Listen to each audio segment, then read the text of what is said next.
जय हिंद। आप सभी को मेरा नाम है आदित्य यादव और आज हम बात करेंगे कि हाल ही में जो सुप्रीम कोर्ट का जो फैसला आया है मदरसे को लेकर के,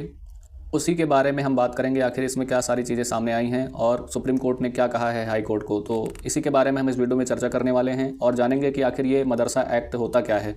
तो चलिए वीडियो को शुरू करते हैं और हम आपको बताते हैं कि हाल ही में जैसा देख सकते हैं आप कि सुप्रीम कोर्ट ने जो हाई कोर्ट के द्वारा, जो इलाहाबाद हाई कोर्ट के द्वारा जो मदरसा बंद करने की जो बात कही गई थी, जो उसके द्वारा उसको जो है उन्होंने स्टे दे दिया है कि अंतरिम जो है इस पर रोक लगा दी है। तो इसी के बारे में हम आपको पूरी कहानी बताएंगे कि आखिर इसके पीछे का पूरा रीज़न क्या है और क्यों जो है आए दिन जो है मदरसे को लेकर ये सारा विवाद खड़ा हो जाता है। तो चलिए वीडियो को शुरू करते हैं।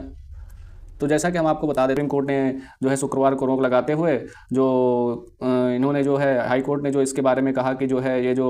मदरसा बोर्ड है, मदरसा बोर्ड अधिनियम है, उत्तर प्रदेश मदरसा बोर्ड अधिनियम है या जो है असंवैधानिक है, तो इस पर जो है सुप्रीम कोर्ट ने रोक लगा दी है। और जो है कहा है कि जो पिछले महीने जो है इलाहाबाद हाई कोर्ट ने जो है कि यूपी गवर्नमेंट से कहा कि जो मदरसे में पढ़ रहे जो बच्चे हैं इनको जो है स्कूली शिक्षा प्रणाली से जोड़ना चाहिए। और सुप्रीम कोर्ट ने हालांकि इस पर जो है सुप्रीम कोर्ट ने जो है रोक लगा दी है।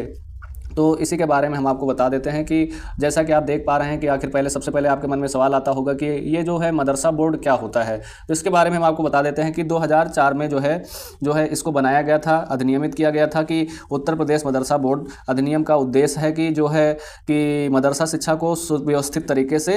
अरबी, उर्दू, फारसी, इस्लामिक और ट्रेडिशनल मेडिसिन और फिलॉसफी जैसे सब्जेक्टों को परिभाषित करना। तो यही सारी चीज़ें इसका मेन उद्देश्य ही है। और वहीं अगर हम बात करें तो लगभग 25,000 मदरसे जो हैं, अगर बात करें तो इसमें इस समय जो है 25,000 जो है मदरसे जो हैं उत्तर प्रदेश में हैं, जिनमें से 16,500 जो हैं अगर बात करें तो मान्यता प्राप्त मदरसे हैं। अगर वहीं में से बात की जाए तो 560 मदरसों को जो है सरकार की तरफ से ग्रांट भी मिलता है, यानी उनको पैसे भी दिए जाते हैं। और अगर बात करें वहीं अगर लगभग 8,500 मान्यता प्राप्त नहीं है, इनको मान्यता नहीं दी गई है, ये बिना मान्यता प्राप्त चलाए जा रहे हैं। और वहीं अगर हम बात करें कि जो इनमें पढ़ रहे बच्चों को, जो हम लोग जानते हैं कि अंडर ग्रेजुएट, पोस्ट ग्रेजुएट, तो यहाँ के लोगों को अंडर ग्रेजुएट और पोस्ट ग्रेजुएट के रूप में क्या कहा जाता है, तो यहाँ जो पढ़ रहे बच्चे होते हैं उनको अंडर ग्रेजुएट के रूप में उनको कामिल की डिग्री दी जाती है। और वहीं अगर पोस्ट ग्रेजुएट की बात करें तो पोस्ट ग्रेजुएट जो कहा जाता है उनको फजिल की डिग्री कहा जाता है। तो आप देख सकते हैं। और वहीं अगर हम बात करें तो इसमें डिप्लोमा भी दिया जाता है, जिसको हम करी के नाम से जानते हैं, जो हम लोग बोलते हैं कि हमने डिप्लोमा कर लिया है। तो इसमें जो है मदरसे बोर्ड के अनुसार जो है उनको करी के नाम से जाना जाता है। और वहीं अगर बात करें जैसा कि हम लोग 10th और 12th पढ़ते हैं तो वहाँ 10th को मुंशी एंड मौलवी के डिग्री के रूप में जाना जाता है और वहीं 12th को अलीम की डिग्री के रूप में जाना जाता है। और वहीं अगर बात करें तो जो है मदरसा एजुकेशन बोर्ड द्वारा जो है वहाँ पे कौन सी किताबें चलेंगी, कौन सी जो रेफरेंस बुक होंगी, वो सारी चीज़ें जो है तय करने का जो पूरा अधिकार है वो इसी को दिया गया है। तो इसी में अगर हम बात करें तो करें कि ये जो मामला जो सामने आया है, उत्तर प्रदेश हाई कोर्ट ने इस पर जो मदरसों को बंद करने की बात कही है, तो इसके बारे में हम आपको बता देते हैं। तो जो है पिछले मंथ जो है हाल ही में जो है इलाहाबाद हाई कोर्ट ने जो है उत्तर प्रदेश मदरसा शिक्षा बोर्ड 2004 को यह कहते हुए रद्द कर दिया था कि यह असंवैधानिक है और यह जो है धर्म निरपेक्षता के सिद्धांत का उल्लंघन करता है। अगर वहीं और बात करें तो उन्होंने कहा कि उच्च न्यायालय की जो यूपी मदरसा बोर्ड है वो असंवैधानिक जो है मदरसा बोर्ड की असंवैधानिकता को चुनौती देने वाली एक याचिका पर जो है वो सुनवाई कर रहा था। तो उसमें कहा कि जो है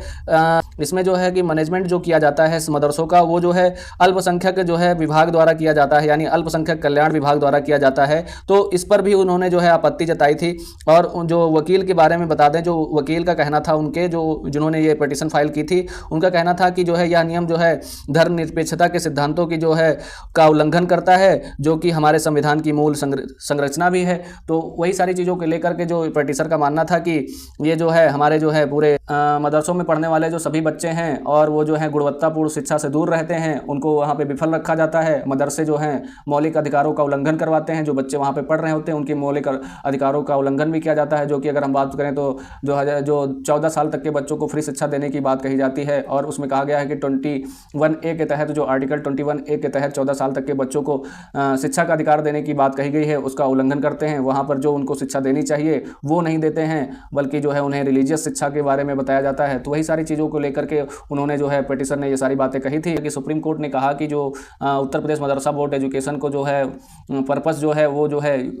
धर्मनिरपेक्षता का नहीं है, जो पर्पस इनका नेचर जो है वो सारी चीज़ें नहीं है जैसा कि हाई कोर्ट ने बताया है। उनका कहना है कि जो है ये जो है सही नहीं है, जो हाई कोर्ट के द्वारा कहा जा रहा है कि मदरसे जो हैं धर्मनिरपेक्षता को बढ़ावा देते हैं, तो ये बात जो हाई कोर्ट के द्वारा कही गई है ये बिल्कुल सही नहीं है। तो उसी पे जो है DY चंद्रचूड़ जो है मुख्य न्यायाधीश जो हैं उनके बेंच में जो है कहा गया कि जो है कि ये मदरसा बोर्ड है वो धर्मनिरपेक्षता का उल्लंघन करते हैं, तो ये सारी बातें जो हैं सही नहीं हैं। तो इसी को लेकर के आशा करता हूं कि आपको इस वीडियो में अच्छी जानकारी मिली होगी कि आखिर ये मामला पूरा क्या है, तो इसके बारे में आपको समझ में आ गया होगा।